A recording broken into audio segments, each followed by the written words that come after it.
So, apparently when you take a group of reality stars, lock them in a snow castle for 3 days, and add one cultural cheat kiss, the result is a group meltdown so spectacular, it makes Palm Springs look like a couple's retreat. I'm telling you right now, what unfolded in this finale of Beyond the Villa is the kind of mess that's going to be studied by anthropologists for years. There's a hot tub conversation that turned into a diplomatic incident. There's a girl who walked out of a confrontation mid-sentence. There's a boy giving more crossed signals than a broken traffic light in a thunderstorm. And buried in all of this, a receipt. A $20,000 receipt that changes everything you thought you knew about who's actually loyal to whom in this group. And the absolute audacity of a certain pageant queen-coded interrogation during a charades game. I had to pause my screen, walk to my kitchen, get a glass of water, and come back. Because nobody opens up a can of Mean Girl that bold and then acts surprised when the can sprays back in their face. By the end of this video, you're going to know exactly which mask slipped, which boundary got drawn in fresh, wet snow, and which Love Island couple just got publicly dragged by mainstream media this week in a way you probably haven't heard about yet. Save your gasps. We are going to need them. Before we dive headfirst into this avalanche of chaos, do me one favor. Smash that subscribe button if you live for messy reality TV breakdowns where I actually call out what nobody else will. Hit the like button and the new hype button because it genuinely helps us reach more tea-loving people like you.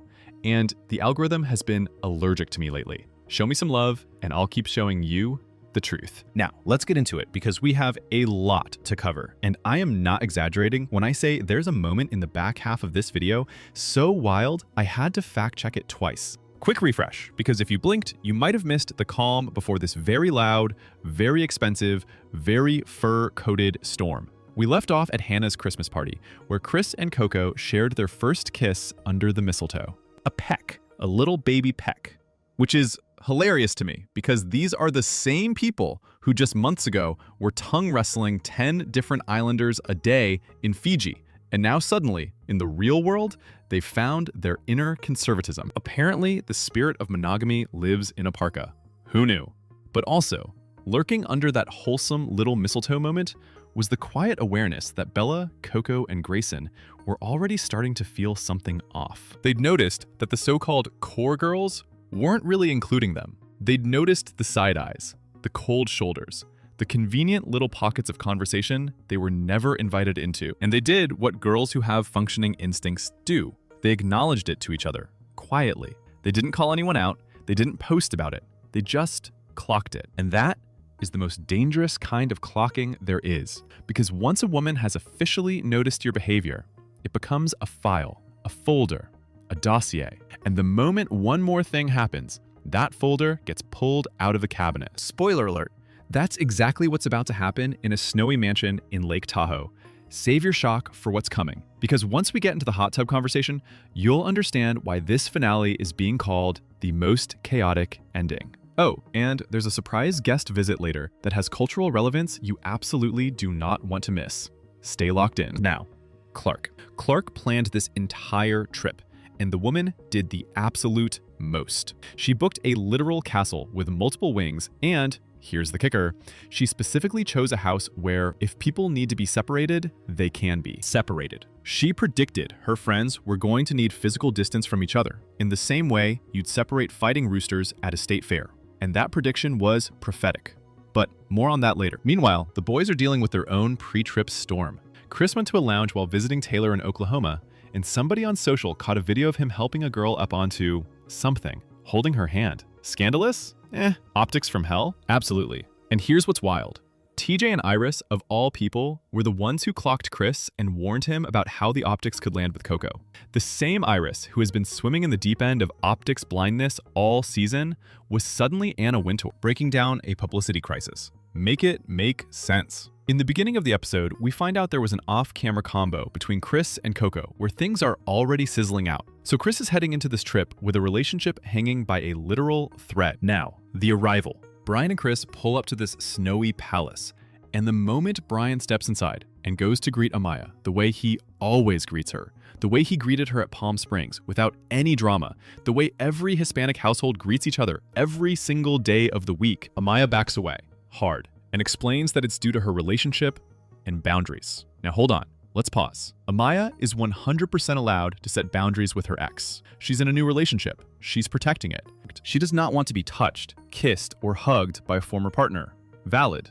No notes from me on the boundary itself. However, the exact same cheek reading happened in Palm Springs and got zero reaction. Bryan literally walked up to her in Palm Springs, said, "How are you?" "Good." "Okay, good."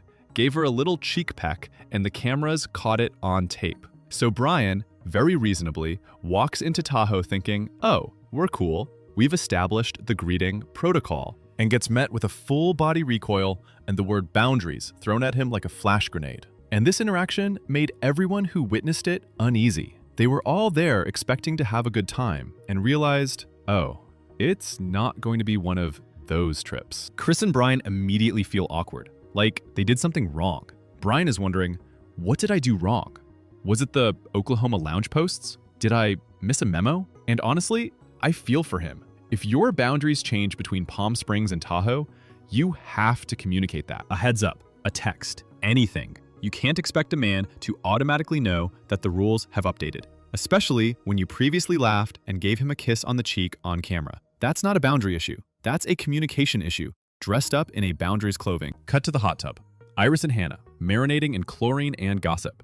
Here, Iris brings the conversation toward Bella, about how Bella mediating between her and Pepe has been bothering her, how the Pepe situation rubbed her the wrong way. And Hannah, as is her brand, says, "It's exhausting.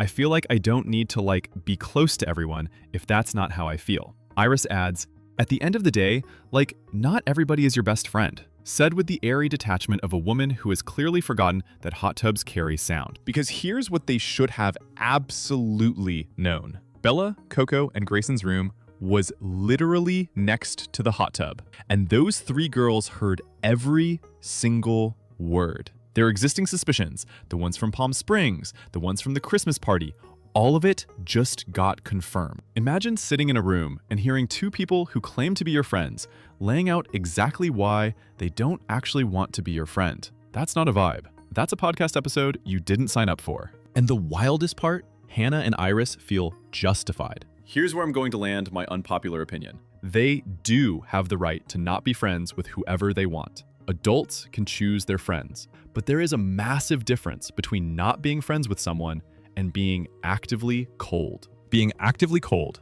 exclusionary, and openly dismissive in a group setting where everyone has to coexist. One is preference. The other is mean girl behavior with a self-help filter on it. Drop your thoughts in the comments below. Do you think Hannah and Iris had every right to feel this way? Or do you think the way they were going about it was straight up rude? Because I know you have an opinion. Tell me. Now, the dinner. This is where the cracks officially start showing in front of everyone. Clarke, bless her, looks around and goes, "The vibes are better than Palm Springs, but something feels off." And she didn't even catch the Bryan and Amaya thing earlier. She's going off pure energy reading. Her instincts are sharper than half this cast combined. Then Amaya, after a pointed little exchange about being positive, drops the line. She looks around the table and says, quote, "If I don't mess with someone, I just don't mess with you." And the temperature of the room goes from awkward to sub-zero. Bryan is sitting there confused, wondering what he could have possibly done in the past 45 minutes to deserve a public call-out at a dinner table. His confusion is valid. Going from a casual hello to a kiss on the cheek in Palm Springs to public dinner table excommunication is a leap with a triple twist. Here's where it gets crazier. This exact dinner table moment is going to be the very thing Amaya breaks down crying about in her interview later. The same person who delivered the line is going to admit it might have been a little much. And we still haven't even touched the $20,000 receipt I promised you at the top.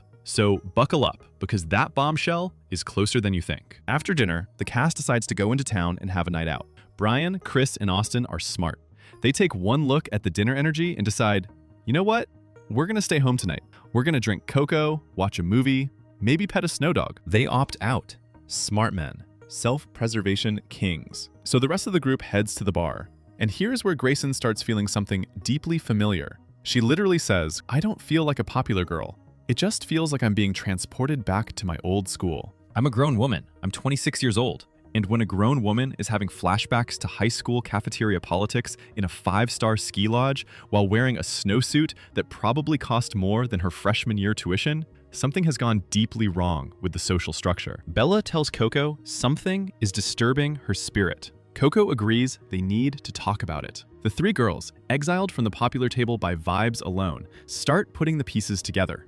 And as we watch this unfold, the editing makes it crystal clear. The cool girls are visibly sitting separately. Side eyes, closed off body language. The bar might as well have had a velvet rope between the two factions. And Gracyn, Bella, and Coco are stuck on the wrong side of it, in matching disco ball outfits, with no one to dance with. Comment below, am I crazy, or is the editing showing us exactly what we think it's showing? Because I cannot be the only one who saw this. Next morning, after snowboarding, Iris pulls Bella aside, and this is the conversation. Iris admits, finally, that the thing that bothered her was Bella mediating between her and Pepe. Bella, calm and collected as ever, says she is just being kind. She's willing to hear both sides because there are always two sides to a story. And Iris, hearing this, looks at Bella like Bella just admitted to a crime. The audacity of suggesting that another human being might have a perspective worth listening to? Unforgivable in Iris's universe. Her reaction was giving, "What the hell do you mean there's two sides, sister? There are always two sides." That's not a Bella opinion. That's just life. Iris says that a friend wouldn't do that. Bella adds that we just weren't in each other's lives. And Iris states that that's an adult friendship.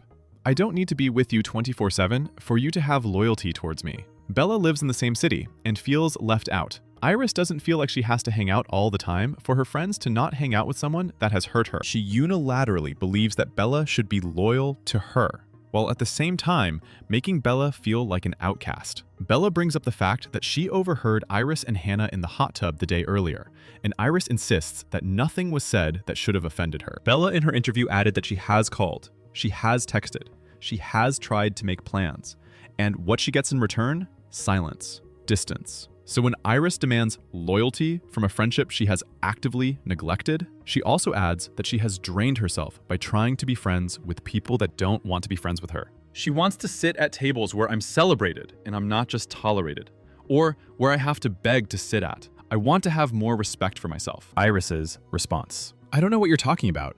Are you insinuating that I've treated you a certain type of way? Bella says, no, you just haven't poured into the friendship. Hearing this, Iris says in her interview that Bella is no longer a friend of hers. At the end, they both agree to disagree, but agree that maybe they're just too different, and it is what it is. What really gets me though is why is Iris so afraid of people being close with Pepe, or hearing out his side of the story? Could it be because, in the end, it wasn't that serious? That her portrayal of Pepe throughout this season, of how awful a person he is, wouldn't pan out? What is Iris really afraid of? Why is she so defensive about Bella simply being willing to hear out Pepe's side? Comment your theories below. I'm so glad that before this season wrapped up, we got this conversation between Bella and Iris, because it really shows that Iris and Hannah just want yes men around them. Like, we already knew this, but it just makes it like blatantly obvious. They do not like Bella because she is the type of friend to hold her friends accountable and want to see two sides of the story. And some people just do not like friends like that. They just want to be around people who are going to back them 100%. But the thing is, Bella and Iris are not close like that. It doesn't make any sense for Iris to expect blind loyalty from Bella when they're not close friends at all. Bella was trying to explain to her in this conversation that she wanted to have a friendship with her. She's been trying, but it's not reciprocated. They live in the same town, but Iris does not want to hang out with Bella. Bella's trying to make the friendship happen. She's pouring into her, and Iris is giving her crickets. So really what it comes down to is Iris just didn't want to be her friend from the jump anyways. So again, why would Bella owe her any type of loyalty? It really just feels like Iris is just saying like, oh, we are friends, like you owe me loyalty, as an excuse to not want to be friends with Bella when she already didn't want to be friends with Bella, clearly. And that's what Bella's trying to tell her, like, you're not giving me nothing to work with, sis. But the thing I hated the most about this conversation is Iris was really talking to Bella like she was a little kid. I believe there's an age gap between the two of them, but y'all are both grown women, and I don't know why Iris is talking to her like, well, this is what a grown-up relationship is like. Girl, what? Like, I get Iris's point. You don't see each other all the time when you're in a grown adult friendship. However, Bella's point is that you're hanging out with all these other girls and making time to hang out with all these other girls, but you're not making time to hang out with me, who's in the same city. And then Bella was just saying like, I want to be in an environment where I feel celebrated and not tolerated, which, by the way, Bella is so good at communicating her feelings. But then Iris's response to that is, I don't know what that means. Like, this girl is spelling everything out to you so clearly, and when you have nothing to respond with, it's, oh, I don't know what that means. What are you trying to say? How are you trying to spin this on me? And see, the problem is Hannah and Iris want to talk about accountability all day long until it's their turn. I really think that they thought that they were getting a very good edit this entire time. But even if the editors wanted to give them a good edit, they had nothing to work with because y'all are being so petty.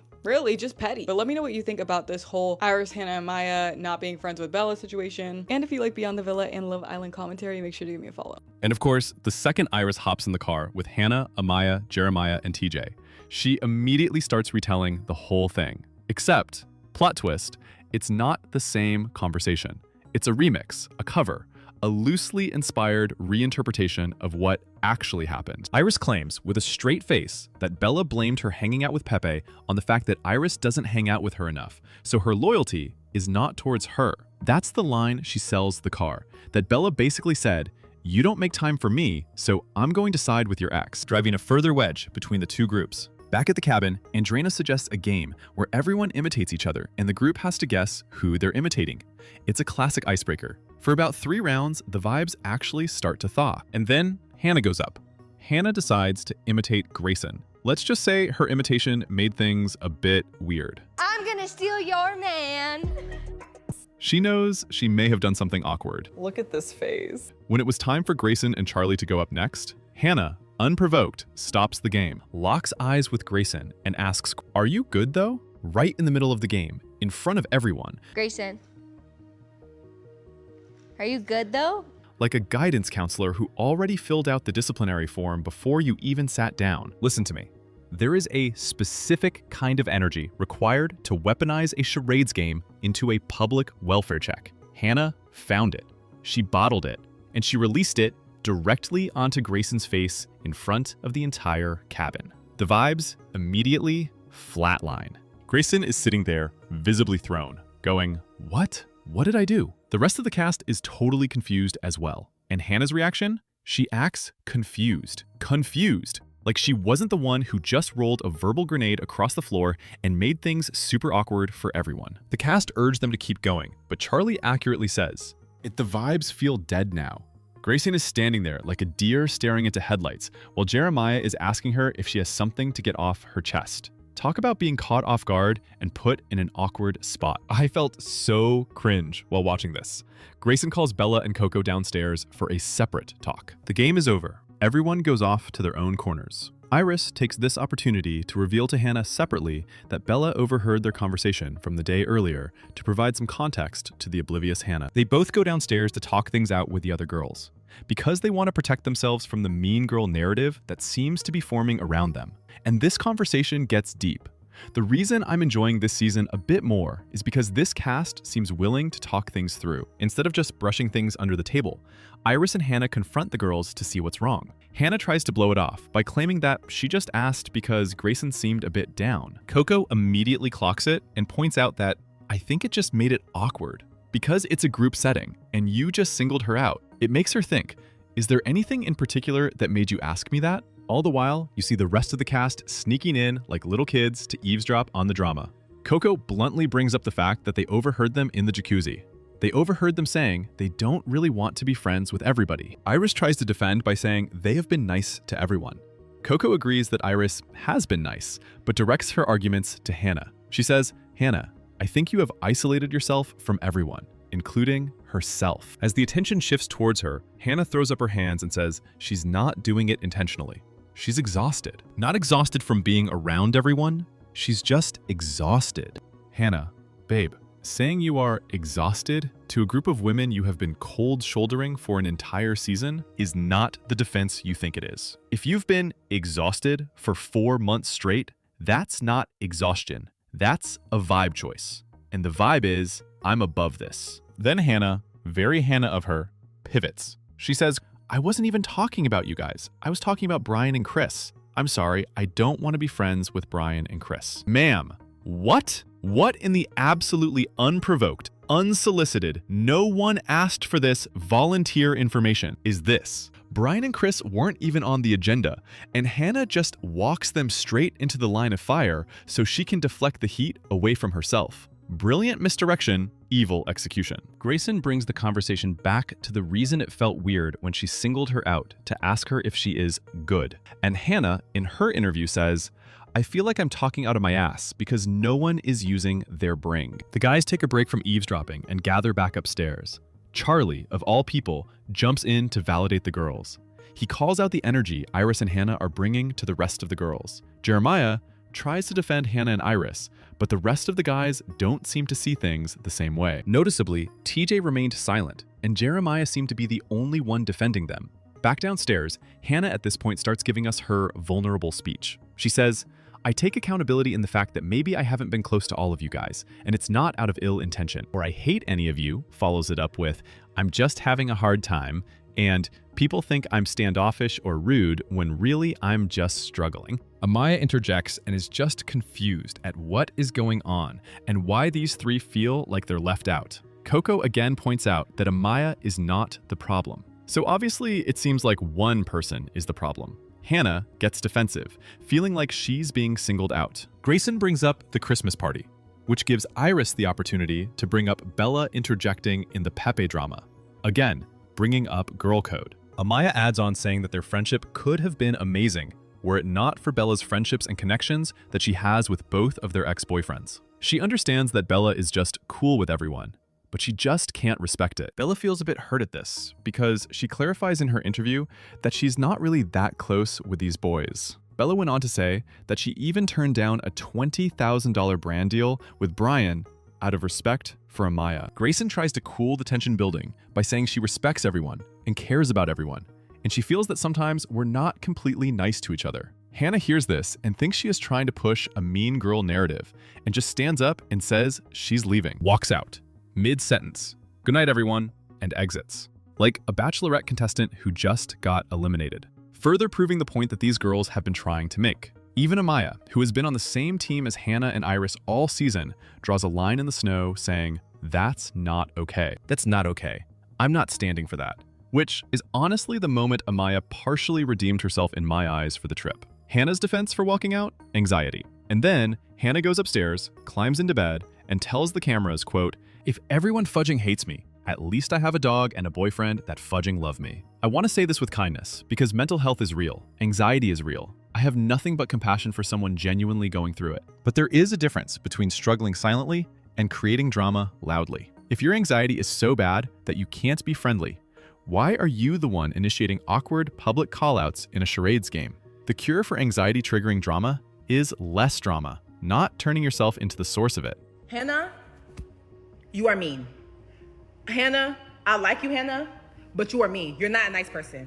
And I see why they voted you off on last season. If you behaved like this last season, I see why they sent you home. You deserve to go home if this is how you behaved. Hannah, you are not nice. You're actually very rude. You're rude, you're disrespectful, and you're sitting there trying to be the bulldog and the muscle behind Iris. Like, no ma'am, no ma'am. This girl is literally, I'm so mad that Gracyn was crying, because, like, let me tell you something. Those girls wouldn't even have gotten one sniffle out of me. Me? Cry like that in front of them? Those mean girls? Absolutely not. If it walks, Hannah, you have people literally telling you that, bro, the way you come off, even Hannah, you going around saying that I don't have to be friends with everybody. Who do you think they're gonna think you're talking about? When you sit there and say that and don't put a name on it, you're trying to send shots. So please stop trying to gaslight them. Stop it. I'm happy you got up and went home. Go home to Pookie. Go home to Pookie. Only God knows how you treat that Pookie. Only God knows how you treat that Pookie, Hannah. Like, bro, like it's so bad. I don't even know how to So can y'all articulate how Hannah behaves into words? Like, I'm so like I can't even articulate how Hannah has behaved on this show into words. Like, that's how bad it is. Like, you literally got up in the middle. I'm gonna go. I'm going through stuff. I'm doing this. I don't have time to be checking. Like, ooh, like Hannah. If it was me, bro, Hannah. There's no, bro. Like, Hannah got the right one with Gracyn. Thank God I was not on this Beyond the Villa. If that was Hannah and it was me, I would have given Hannah something to cry about. I'm not even joking. Tell me your read below. Was Hannah's exit a genuine anxiety response or a strategic dip? Okay, pause. We have to talk about Jeremiah, because what this man is doing across the entire Tahoe trip is the kind of behavior that should come with a warning label and a court-ordered communication seminar. Jeremiah and Andreina are supposedly just friends. He says it with his whole chest. Friends. Best friends. Nothing more. And then he proceeds to do the following on camera. He flirts with her. He gets touchy. He posts content with her constantly so the entire internet thinks they're dating. He texts her every day to check on her. He gets close to her face.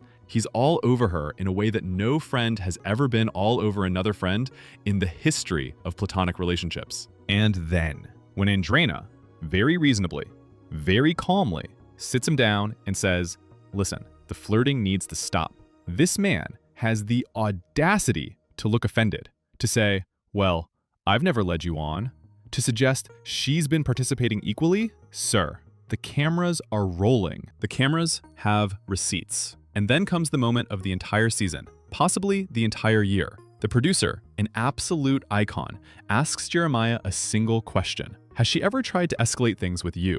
And Jeremiah, defeated, broken, finally cornered by the truth of his own chaos, has to admit, quote, no. No. He has been the one initiating every single time, and he tried to spin it like Andreina was some equal participant in this confusion festival. The producer earned their entire paycheck in that one cut. And here's what kills me.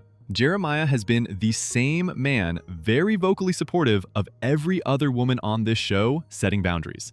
Hannah, Iris, Amaya, all defended passionately. But the moment Andreina sets a boundary about his behavior, suddenly it's, well, I don't think you understand. Other women's boundaries are sacred, but yours are negotiable? Sir, take several seats. He even cuts the conversation short, walks out, leaves Andreina hanging. And later, after the producer interview, he calls her back and finally says yes. I see now. I was giving crossed wires. Tell me below, is Jeremiah genuinely confused? Or is he playing a very specific game of plausible deniability that lets him keep all the attention without any of the responsibility? Because I've got my theory, and I want to hear yours. I'm sorry, but Jeremiah's mask slipped off this episode. Him enabling the very, very weird behavior of Iris and Hannah, as well as this whole situation with Andreina, you can tell in that moment that he's having a conversation with her. He's not even upset what she's saying. He's upset that the conversation's being had on camera. He wants to control the narrative. And once again, this is the problem. These Islanders are trying to play producer instead of just being real. He could just own it. Yeah, I was flirting with you. You're right. Maybe I shouldn't be flirting with you if I say I want to be friends because it's not adding up. The truth is I do think that he has a connection with Andreina, but he doesn't want to commit. And so if you don't want to commit, leave her alone. And then him saying he never let her on, he never gave her mixed signals, just to go into the confessional and say, yeah, actually, I did. And you probably said that after the producer said, we just watched this all play out and this is all on camera. But my thing is, why did you just own it to begin with? Like, she wasn't coming at you crazy. If anything, she was saying, I actually care about you so much that I don't want this because it's confusing for me. So I'm sorry, but he really told on himself, not only in that situation, but in the entire friend dynamic, even in the conversation with Charlie, where he's basically saying, no, Hannah has been giving weird energy. And Jeremiah's like, well, I'm friends with them, so I don't see it that way. I truly believe that there were alliances coming into this season, and I think people just chose the wrong people to align themselves with. And now we're seeing the result of you caring so much about public perception, you caring so much about clout, followers, etc., going where the clout goes, and not realizing at the end of the day, you're on another reality show that you put yourself on that you didn't have to be on. And so when you don't show up authentically, the audience is gonna catch on. This is why a lot of people probably shouldn't have come on, because the public favored them at first, and they just ruined their own goodwill with the public coming on the show. But let me know what y'all think in the comment section below about all this, and make sure to follow me for more pop culture content. Bryan finally asks Amaya for a quick conversation. Bryan shows up like a grown man. He is not defensive, he is not dramatic. He simply tells her, hey, I respect your boundaries. I would never disrespect your relationship. The boundaries shifted between Palm Springs and Tahoe. If you had communicated that, I would have said, cool, noted, we're good, calm, adult, composed. Bryan is growing in real time on this episode. Big growth. But Amaya, instead of just receiving the apology and moving on, can't help but make it weird. She brings up that her current boyfriend wouldn't be okay with her kissing her ex on the cheek, and adds, I don't want anything, especially Bryan, boundaries, confusion, to destroy this beautiful love story that I have currently going on. Sweetie, he just apologized. Why are we still cooking when the timer went off? Bryan, to his credit, simply says, God bless, and bows out. After Tahoe, we head back to LA. Surprise guest, Nick Vans pulls up to meet TJ. The man saw the chaos coming and made the smartest move of his career, only making this little guest cameo instead of joining the regular cast. Nick and TJ catch up, and Nick immediately brings up Pepe, saying he's not surprised TJ and Pepe aren't friends. There's tension since the beginning of time. Girls will make men go crazy. But here's the context that gives this scene its real weight. Nick and Olandria, the only remaining couple from Love Island USA Season 7, have been getting absolutely dragged in the press all week, with breakup rumors and a particularly weird Vulture hit piece implying his relationship was a role he was playing. So when Nick tells TJ, "I only let people see like 10%, that is a man actively guarding his sanity from a public that thinks they own his relationship. Pure long-distance relationship therapy, brought to you by Peacock. So, where does that leave us? We didn't get the happy reunion family some viewers were hoping for. The friend group is fractured. Iris and Hannah are doubling down on their inner circle. Bella, Coco, and Gracyn are choosing their own piece. And Clarke, the absolute MVP of the whole trip, is just glad it's over. But here's the thing. People grow. Or they don't. The ones who chose growth this season got it. The ones who didn't will keep running into the same patterns until they do. Because the universe is patient like that. The lesson keeps showing up until the homework gets done. Hopefully we don't hear from this exact friend group constellation for a while. They need rest, we need rest, the internet needs rest. Let them all go process in their own corners and reconvene in a year for a reunion special where everyone has had therapy. If you watch this whole thing, first of all, thank you. Second of all, I need to know in the comments below, who do you think handled this whole Tahoe trip the best?